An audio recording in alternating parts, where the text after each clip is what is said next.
For example, if you want to know what is the state of your lower self, then cogitate, meditate over your actions. And if you have done anything wrong, and when you have done something wrong, did you hear the voice of your critic inside?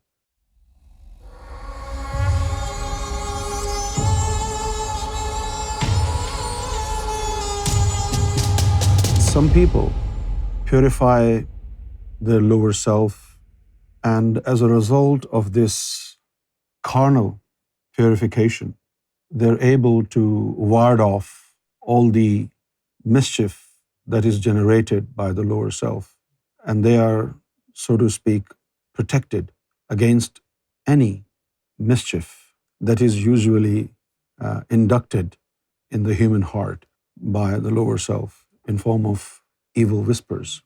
So when somebody has gone through the phase of purification of the lower self and has also enlightened and awakened the spiritual heart, they begin to progress now in spirituality. The first and foremost thing in spirituality is to obtain utter purification of the lower self. Nothing is possible in spirituality without first obtaining purification of the lower self. So, cleanliness of the body and purification of the lower self is like a prerequisite in spirituality. You can't even imagine anything in spirituality without first obtaining purification of the lower self. Nothing is accessible to somebody who hasn't acquired complete purification of the lower self. And then there is a point when you are considered to be known as a pure individual. And that is when your lower self has acquired third level of spiritual consciousness. Third level of spiritual consciousness in relation to purification of the lower self is when your lower self becomes mulhima. You see, what happens is, when you go through the process of purification of the lower self, there are stages. In the first stage, when your lower self is ammara, the quality of such a lower self is that it is commanding and compelling. It commands you to do bad. Now, it doesn't matter whether you yourself are willing to sin or you are not willing to sin. Such is the quality of the lower self that it commands you, compels you. It sends down in your spine constant impulses to do wrong things. You feel like you've been hypnotized. Somebody is forcing you to do it. Even when you're not willing to do such things, you feel compelled to do things. And this is not because of you, it's because of the state of lower self you are in. And that is nafs ammara. Now, a majority of human beings, no matter what religion they practice, no matter how dedicated they are in their practice of their religion, exterior form of worship does not take any effect on the state of your lower self. You see, some of these animals like rats and snakes, they live underground. They dig a tunnel and they stay underground. So Sufis often say, if you're beating the floor with your stick and you're thinking you're hitting those animals who are inside the tunnel underneath, is this act of beating them on the floor going to take any effect on them? No. Similarly, when your lower self is in the state of ammara and it's commanding and it's compelling, no exterior form of worship, no religiosity will take any effect on the state of your nafs. The only way of starting the process of purification is to go through the spiritual way. And now you're not a spiritual man. So how would you go about it? Your Sufi master will spiritually transmit divine energy into your lower self. And that is when the lower self begins to, reduce the intake of its negative energy. And in no time, your lower self, from the state of commanding self, compelling self, progresses to blameworthy soul, the blaming soul. At this point, anything wrong you do, your lower self is in a state where it will become your inner critic. When you have an inner critic, what happens is, anything you do wrong, your lower self will tell you, that's bad, shouldn't have done that. And it is due to this state of lower self that you will regret doing anything wrong. Repentance, true repentance comes from being in this state where your own lower self becomes a critic and incites blame in you. Now, this knowledge, this doctrine that Sarkar Gohar Shahi has made available to every single human being on earth today, we can peep into our own being. We can analyze our own state and our own progress. We can know where do we stand, can't we? For example, if you want to know what is the state of your lower self, then cogitate, meditate over your actions. And if you have done anything wrong, and when you have done something wrong, did you hear the voice of your critic inside? Did inside you somebody tell you, this was wrong, you shouldn't have done that? If you do have this critic inside you, then your lower self is lawama. Lawama is when you have a critic inside you who criticize your wrongdoings.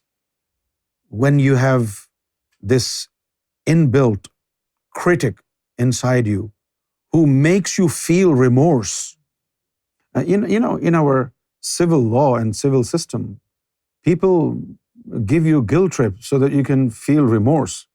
But that's not original remorse feeling. They're only original when you have this critic inside you who tells you, you are wrong. What you're doing is not right.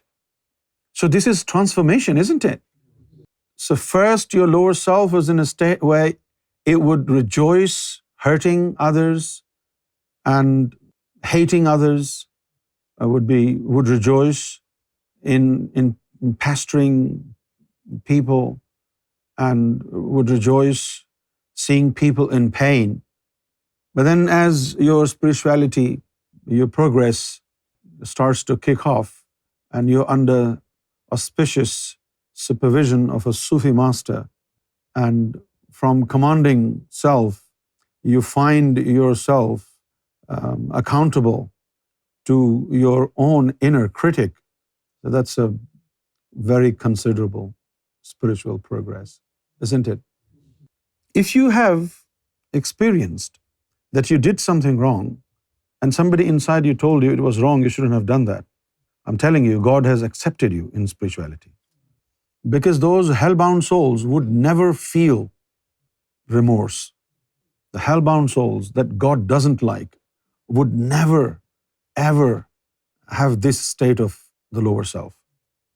And then the next, this is conscious level 2. The first one was when you realized you have a very, very commanding self. I mean, you become a very keen observer of your own being, what transpire inside you. And when you know, I'm not even trying, I'm not even willing to do certain things, but I feel compelled to do these things. What the hell is going on with me? That is realization. That is level 1 consciousness. Because most people even do not know that there is something inside them that is constantly improvising their feelings and constantly demanding from them to do bad things. They go with the flow. They don't have this consciousness, that they're being pushed, they're being, forced to do wrong things. So, consciousness level 1, relating to the lower self only. This consciousness that we are talking about right now relates to the lower self, not to the spiritual heart. So every single soul in your body has its own conscious regime and its levels. Right now, we're only talking about the consciousness of your lower self. Because the Prophet of Islam, Prophet Muhammad, said, when God starts to show His compassion towards His servant, the first thing He does is that He gives you awareness of your negative traits, that this negativity is in you. You want to take care of this. This awareness is important. So you have this inner critic. And then the third level of consciousness is obtained when you progress even more in spirituality. And now your lower self enters into a state where before you sin, you are warned spiritually. Like, they have introduced a new feature in Barclays Bank app that I have. They tell you how many direct debits are due and on what date. And then this is very good feature. I mean, I can't remember all the dates on which, different direct debits would come out from my bank, and I would never know how much money should always be there. But since they have started this feature, I checked happily and I realized, next day is a direct debit and it will be submitted by my health club. So I was aware, I was warned. So I instantly put some money in the bank account. So this is a forehand warning.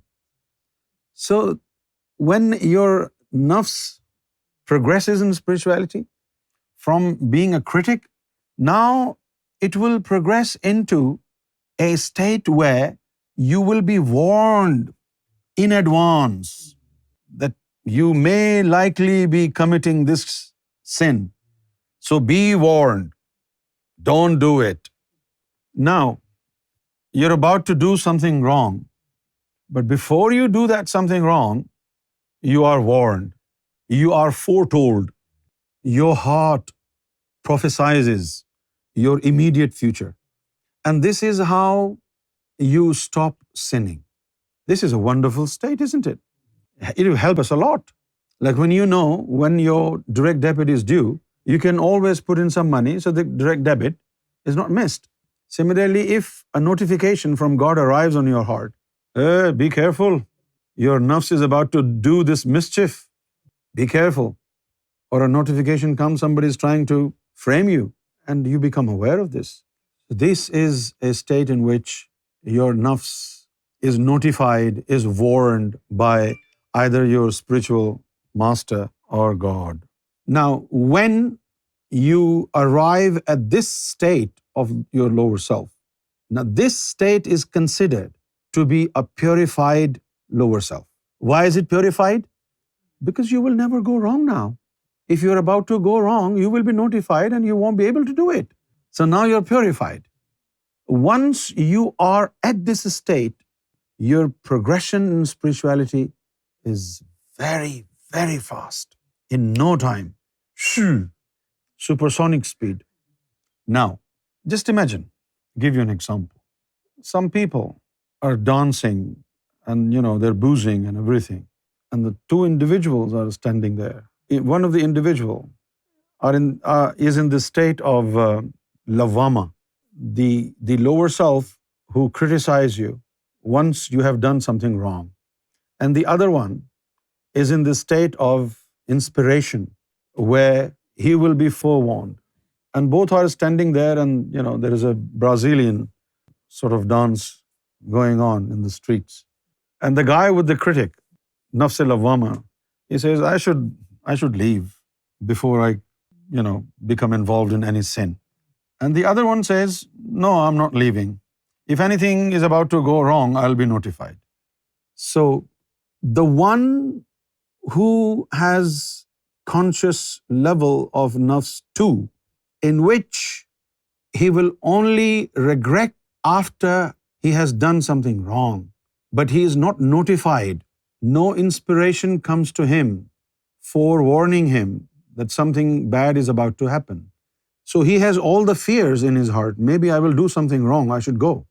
But the one who has this system, because of the state of his nafs, where he is forewarned, he will stay there. Look at the level of confidence. Now, the one whose nafs is lawama, who doesn't receive any warning, who doesn't receive any notification, he cannot afford to stay there. But the one who receives notifications and warning, he will stay there and there is no harm, because the moment he is notified spiritually that you're about to do something wrong, then he will go. Until he receives any notification, he'll stay there. And it's perfectly fine for him.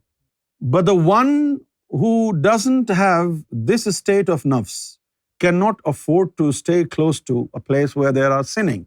If this guy says, okay, I'm also standing here, I'm not going anywhere, he will end up sinning. So the one who receives notification and warning, this confidence in him comes from God. And the other one is not in spirituality of the same level. He doesn't receive any notification, so he cannot afford to stay there. But if he decides to stay here, he will be considered by God as a copycat, and he will be kicked out from spirituality, because he is imitating somebody who is allowed to stay there. He is not allowed to stay here, but he is still imitating this one. That is called naqaliya. Ba martaba tasdeeq. The one who is allowed to stay there because he will receive notification. Even if he stays there at the scene of sinning, that's okay for him. Why is it okay for him? Because the moment he is about to get involved in the sin, he will be notified and he will run away. That's why he's allowed. And the one who doesn't have the same level of consciousness, he will not be notified when and how he gets involved in sinning. Therefore, it's a definite no for him to stay in such a place. But if he does stay, he will be punished in spirituality. Why did you stay there when you're not allowed to stay there? For example, you're a very good batsman. But when you go and bat and you're facing a fast bowler, you put on a helmet, don't you? To protect your head. But as soon as the spinners come, you remove your helmet. But if there is any dumb, daft duffer who doesn't differentiate between a fast bowler and spin bowler, and he was playing without a helmet, so I should also play without a helmet. But he doesn't realize he was playing without a helmet when there were spinners on. But you're facing a fast bowler, so you have to wear a helmet. This is called consciousness, awareness, sometimes common sense. So my friend, in spirituality, you should know your consciousness level. If you do not know your consciousness level, how will you know whether or not you're allowed to stay at a scene?